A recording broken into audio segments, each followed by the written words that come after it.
वरळीत आज मनसेचा राज्यस्तरीय मेळावा। महापालिका निवडणुकीबाबत पक्षाच्या वाटचाली संदर्भात राज ठाकरे पदाधिकाऱ्यांना मार्गदर्शन करणार।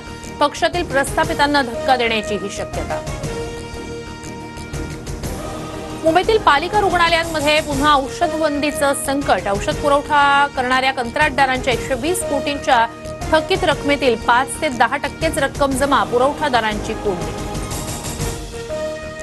सोयाबीन विक्रीसाठी आज शेवटचा दिवस। केंद्राबाहेर वाहनांच्या लांब रांगा। सोयाबीन विक्रीसाठी मुदत वाढवून देण्याची शेतकऱ्यांची मागणी। बुरख्यामुळे कॉपीचं प्रमाण वाढण्याची भीती, त्यामुळे बुरखा घालून परीक्षा केंद्रात परीक्षार्थींना प्रवेश नको। नितेश राणेंची मागणी। तर गंदगी के मुंह नहीं लगते, आदित्य ठाकरेंची प्रतिक्रिया। 10वी-12वीच्या परीक्षेसंदर्भात बोर्डाचा मोठा निर्णय। विद्यार्थ्यांकडून कॉपी आढळल्यास परीक्षा केंद्राची मान्यताच रद्द होणार। सरसकट केंद्र संचालक आणि पर्यवेक्षक अदलाबदलीचा निर्णय मागे।